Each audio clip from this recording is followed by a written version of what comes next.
네, 안녕하십니까. 글로벌 모니터 김수원 대표입니다. 오늘은 두산 인프라코어 이야기를 좀 해보겠습니다. 지금 두산 인프라코어 우리 주주들이 좀 부글부글 끓고 있는 분위기인 것 같습니다. 다들 아시다시피 그 대규모 유상증자 때문인 것 같은데요. 지금 두산 인프라코어 그 시총이 한 9,500억, 9,600억 정도 왔다 갔다 하고 있죠. 그런데 지금 그 회사에서 예상하고 있는 그 유상증자 규모는 최대 8,000억입니다. 그러니까 시총 대비해서 거의 시총하고 그렇게 큰 차이가 안 나는 규모의 그 유상증자를 회사에서 계획하고 있다는 거죠.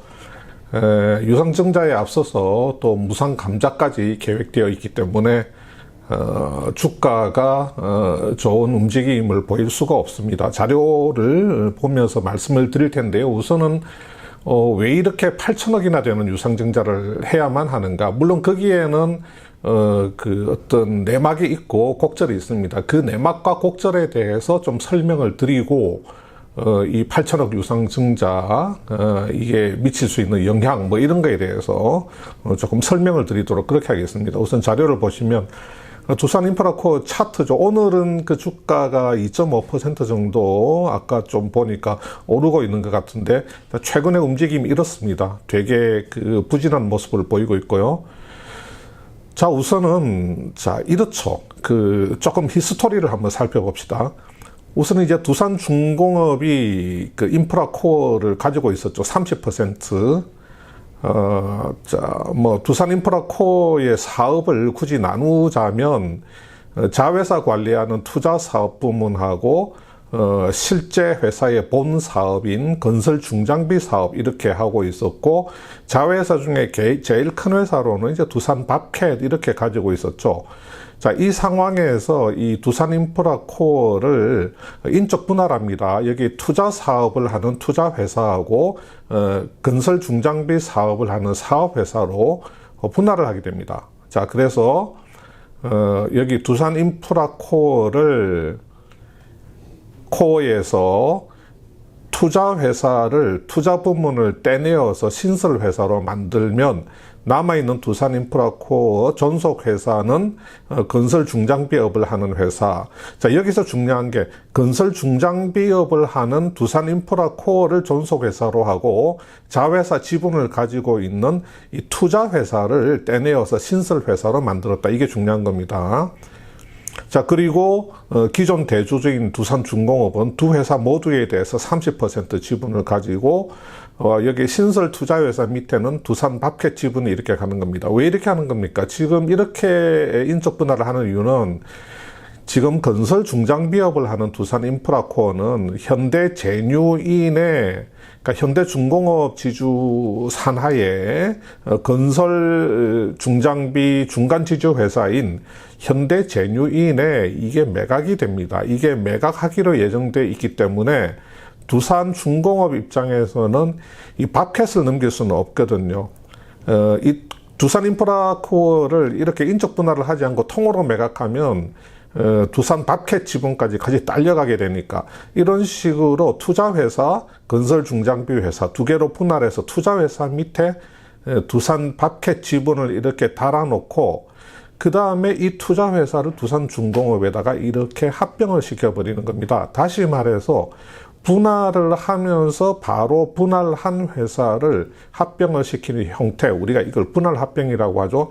이렇게 분할 합병을 시켜버리면 이 두산 밥캣이라고 하는 회사는 두산중공업의 바로 자회사 형태로 가면서 두산중공업은 밥캣 지분은 지키고 건설 중장비업을 하는 두산 인프라코어는 현대제뉴인에 매각을 하는 형태. 자, 이렇다는 거죠. 그래서 이 밥캣 지분을 두산중공업의 직접 자회사로 만들기 위해서 이런 식으로 인적 분할을 하고 두산 인프라코어는 매각을 해버리는 형태가 된 겁니다.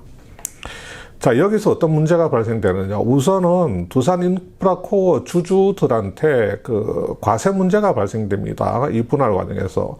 자, 일반 주주 입장에서 한번 볼게요.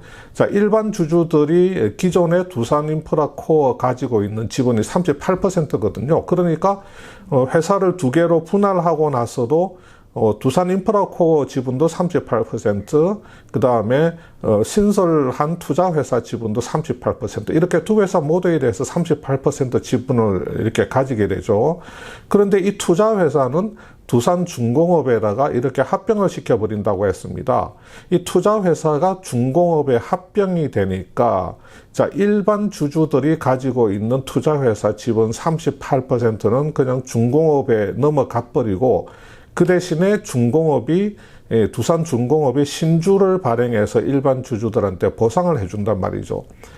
자, 이렇게 되면 이 분할은 비적격 분할입니다. 무슨 말이냐면, 자, 회사를 이렇게 분할을 하고 나서 분할한 회사의 지분을 바로 그 현대 제뉴인에 매각을 해버리게 되면 이게 적격 분할이 아니고 비적격 분할이 됩니다. 지분의 연속성이 끊어졌다 그래서 분할을 한 바로 그 분할 행위가 있었던 그 당해에 그 지분을 외부에 매각해버리는 형태, 지분의 연속성이 끊어졌기 때문에 이런 분할은 적격 분할이 아니라 비적격 분할이 되는 겁니다. 그래서 지금 이 형태는 비적격 분할 합병이 됐기 때문에 주주들한테 어떻게 세금이 매겨지냐면, 이 주주들이 투자회사 지분을 주고 두산중공업 신주를 받으니까 두산중공업의 신주의 시가, 주주들이 받을 두산중공업 신주의 시가하고 주주들이 두산중공업에 주게 되는 이 투자회사 지분 취득 가격, 이때 투자회사라고 하는 것은 두산인프라코어 지분 취득 가격이라고 보면 되겠습니다. 그러니까 이 일반 주주들이 두산인프라코어 지분을 살 때 얼마에 샀느냐, 그 가격하고 받게 되는 두산인프라코어 신주의 시가 간의 이 차액에 대해서 배당소득세를 매기게 됩니다. 이것을 의제 배당이라고 하거든요. 그 차액을 일종의 이익잉여금으로 간주를 하고, 그래서 의제 배당을 받은 것으로 간주를 하게 됩니다. 그래서 의제 배당이라고 해서 아마 제가 알기로는 15.4%의 세금이 나오는 걸로 알고 있습니다. 그래서 아마 이번에 이 과정에서 주주분들이 의제 배당 과세 세금을 내야 하는 걸로 그렇게 냈나요? 지금 아직 냈는지 안 냈는지 모르겠는데, 내야 하는 걸로 그렇게 알고 있습니다. 그 다음에 두 번째가 뭐냐면, 주주과세뿐만 아니라 법인과세가 붙습니다. 이게 무슨 말이냐면, 자, 지금 이 두산인프라코어에 대해서 우리 두산중공업이 30% 지분을 가지고 있었고, 소액 주주들이 이렇게 38%의 지분을 가지고 있었습니다. 자, 여기서 투자회사를 떼내서 신설을 하고, 남아있는 두산인프라코어는 존속회사 되면서 건설중장비 회사가 된다고 했죠. 그리고, 자, 이 투자회사는 신설된 회사이기 때문에, 한번 잘 들어보십시오. 이 투자회사는 이게 신설된 회사죠. 신설된 회사이기 때문에 신주를 발행을 해서, 자, 우선은 첫 번째 프로세스로 이렇게 존속회사에 자기가 신주를 발행을 해서, 이 투자회사가 신설되는 과정에서 신주를 발행을 해서 이렇게 존속회사에다가 신주를 주고, 이 존속회사가 신주를 받아서 이 주주들에게, 기존 주주들에게 지분율에 따라서 이 신설회사의 주식을 기존 주주들에게 지분율에 따라서 이렇게 분배를 하는 과정, 이게 이제 인적 분할에 있어서 주식이 돌아가는 과정입니다.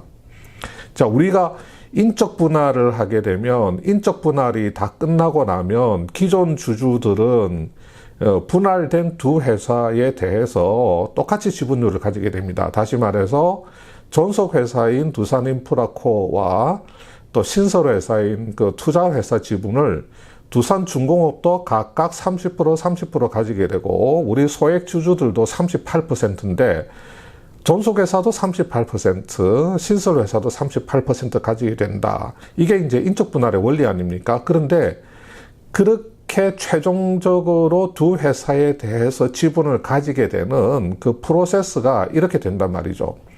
신설되는 회사가 주식을 발행을 해서 존속회사에 넣어주면 존속회사가 이것을 기존 주주들한테 지분율대로 이렇게 배정을 해주는 이런 프로세스로 인적 분할이 된단 말입니다. 그러니까, 자, 바로 이 과정, 이 신설 투자 회사가 존속 회사에다가 자기가 이렇게 신주를 발행해서 주는 이 과정 있죠. 여기서 어떤 일이 벌어지냐면 이 투자회사는 이 재무제표상의 그 순자산 장부가액이 있을 겁니다. 이 투자회사가 가지고 있는 자산에서 이 투자회사의 부채를 빼면 이 재무제표상의 투자회사 순자산 장부가액이 있는데 이 투자회사 발행 주식의 시가가 이 순자산 장부가액보다 훨씬 큽니다. 다시 말해서 이 투자회사의 재무제표상 장부가액보다도 이 투자회사 주식의 시가가 훨씬 크단 말이죠. 그러니까 훨씬 그 비싼 시가를 이렇게 분할해서 나올 때는 장부가액대로 분할해서 나왔는데 이 투자회사가 장부가액보다 훨씬 비싼 주식을 발행을 해서 존속회사에다가 준다 이렇게 보는 겁니다. 그래서 이 존속회사가 차익을 본다. 여기 떨어져 나갈 때 줬던 그 순자산 장부가액보다도 훨씬 비싼 그 시가의 그 주식을 이렇게 받는다. 이 단계에서. 그래서 여기서 막대한 차익이 발생된다고 보고 지금 그 법인세 지금 2천억 원을 납부하게 생겼습니다. 지금 이 두산인프라코어가 지금 법인세 2천억을 부담하게 된다는 이야기가 있죠. 그게 바로 이 이야기입니다. 이렇게 그 법인세 2천억 원을 이게 부담을 하게 되었단 말이죠. 여기 바로 이 단계 때문에. 근데 이제 이 두산인프라코어는 결국은 현대제뉴인에서 인수하게 돼 있지 않습니까? 그러니까 현대제뉴인 입장에서는 인수하게 되는 두산인프라코어가 이제 분할 단계에서 법인세 2천억의 부담을 안고 이렇게 분할돼서 나오는 이런 형태란 말입니다. 자, 그러면 자, 이 그림을 한번 보실게요. 자, 두산중공업이 있고, 여기 투자회사가 있고, 여기 두산인프라코어가 있고, 여기 또 바켓이 이렇게 달려 있었는데, 이 두산인프라코어 밑에 중국 법인이 있었죠. DICC. 지분 80% 가지고 있었는데, 잘 아시다시피 이 DICC에 대해서는 재무적 투자자 FI들이 지분 20%를 가지고 있었는데 얼마나 오랫동안 두산하고 이 FI들하고 이 지분 20%를 가지고 많이 싸웠죠. 이 FI들이 일종의 이 지분 20%에 대한 그 법적인 풋옵션을 행사를 하게 되면서 이 풋옵션 행사 가격이라든지 그 정당성을 놓고 두산하고 엄청나게 싸우다가 결국은 FI들이 졌기는 졌지만 지금 이 FI들이 가지고 있는 이 20% 지분을 두산인프라코어가 그냥 흡수를 해버리려고 합니다. 얘를 귀찮으니까. 이게 한 3천억 정도 된단 말이죠. 그러면 앞에서 이 두산인프라코어 입장에서는 현대제뉴인에 넘어가는 두산인프라코어 입장에서는 법인세로 2천억이 발생되고 여기서 FI 지분 20% 이것도 3천억으로 이렇게 땡겨야 됩니다. 그러니까 이게 지금 한 5천억 원의 그 자금 소요가 생겨버린 겁니다. 그래서 지금 아마 그 최대 8천억 유상증자를 한다고 하는데 최대 8천억 유상증자를 해도 법인세 2천억 내고 그 다음에 DICC 지분 20% 인수하는데 3천억 들어가면 5천억이 그렇게 빠져나가고 최대 3천억밖에 남지 않는 겁니다. 8천억 유상증자 해도 실제로 그 두산인프라코어의 그 사업 운영 자금으로 쓸 수 있는 것은 3천억밖에 안 되는 겁니다. 그러니까 지금 삼성증권의 그 리포트를 보면 삼성증권 리포트가 제목이 이렇죠. DICC 지분 인수와 자본 확충 계획 예상치 못한 전개 이렇게 되어 있습니다. 자, 이 두산인프라코어는 지금 액면가 감액 방식으로 무상증자가 아니고 무상감자입니다. 여기 오타가 났습니다. 자, 무상감자를 하고 근데 이제 삼성증권에서 판단하기에 이 무상감자는 기존 주주 가치에 미치는 영향이 제한적이다. 자, 기존 주주에 미치는 영향이 제한적이냐. 이 부분에 대해서는 제가 나중에 기회가 될 때 한 번 더 말씀드리겠습니다만 어쨌든 간에 삼성증권에서는 제한적이다. 이렇게 판단을 하고 있고. 그러나 지금 시장 예상보다도 시장 예상을 훨씬 더 크게 뛰어넘는 그 증자를 한다. 그래서 목표 주가를 14,400원으로 하향 조정하고 투자 의견도 홀드로 간다. 이렇게 이야기를 하고 있습니다. 자, 그래서 여러분, 지금 그 8천억 유상증자의 그 곡절, 그 사연, 내막을 제가 최대한 간단하게 말씀드렸습니다. 아까 말씀드린 것처럼 그 인적 분할 과정에서 그 분할돼서 떨어져 나가는 그 신설회사의 그 재무제표상의 그 순자산 장부 가액보다도 이 신설회사가 신주를 발행을 해서 그 존속회사인 두산인프라코어에 신주를 주고 이 두산인프라코어가 그 신주를 받아서 다시 기존 주주들에게 배정해주는, 이게 아주 형식상의 프로세스입니다. 아주 형식상의 프로세스인데, 이 프로세스 상에서 뭔가 그 두산인프라코어가 큰 일종의 큰 양도 차익을 보는 것처럼 해서 세금을 매기는 게 지금 분할의 과세 체계거든요. 그래서 지금 2천억 법인세 두들겨 맞는 부분, 또 뭐 DICC 오랫동안 두산그룹하고 지지고 뻗고 싸우다가 대법원까지 가가지고 FI들이 패소했지만 이 지분을 그대로 둘 수가 없거든요. FI가 아직도 여러 가지 뭐 드래그롱이라든지 풋옵션 그 권리를 가지고 있기 때문에 이거 두고 문제가 될 소지가 있기 때문에 이번에 깔끔하게 DICC 20% FI 지분 그냥 두산인프라코어가 흡수하는데 3천억, 이것만 해도 5천억. 여기에 이제 플러스 해서 그 운영 자금으로 최대 3천억 해가지고 지금 8천억 들어가게 되는데, 이 8천억이라는 게 지금 시총 9천억짜리에 8천억이니까 어마어마한 유상증자가 되는 거죠. 물론 회사가 굉장히 잘 나가고 뭔가 사업 영업이 잘 되어서 뭐 증설의 필요성이라든지 어떤 그 영업을 이제 더 잘하기 위해서 뭐 유상증자를 해서 설비 투자 자금이라든지 회사 운영 자금으로 쓰는 경우는 그 유상증자 자체가 오히려 더 호재로 작용해서 주가가 뜨는 경우도 있습니다만, 지금 두산인프라코어 같은 경우는 이 8천억 유상증자는 5천억의 순식간에 그 기본적으로 빠져나가 버리는 돈이기 때문에 주가에 그렇게 긍정적인 영향을 주기는 좀 어려운 상황인 것 같습니다. 물론 뭐 중장기적으로 길게 봤을 때는 이게 뭐 어떻게 뭐 긍정적으로 작용할지 어떨지는 모르겠지만, 그럴 가능성은 뭐 그렇게 높지 않은 것 같고, 지금 현재 주가에는 계속 어떤 악영향을 미칠 수밖에 없을 것 같습니다.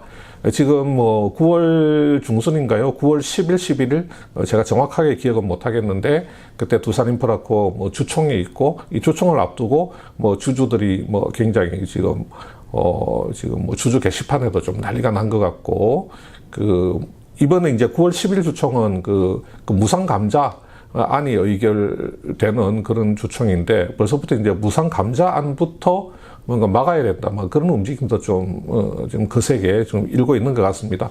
어쨌든지 뭐 무상감자는 차치하고 이어지는 뭐 유상증자 자체 규모가 워낙 크다 보니까 이것은 분명히 뭐 주가에는 상당히 악재로 작용을 할 수밖에 없는, 이 악재의 뭐 영향이 얼마나 갈지는 모르겠지만 그런 상황인 거는 뭐 부인할 수 없는 사실인 것 같습니다. 자, 두산인프라코어 유상증자의 배경과 내막, 그리고 그 곡절에 대해서 제가 간단히 설명드렸습니다. 감사합니다.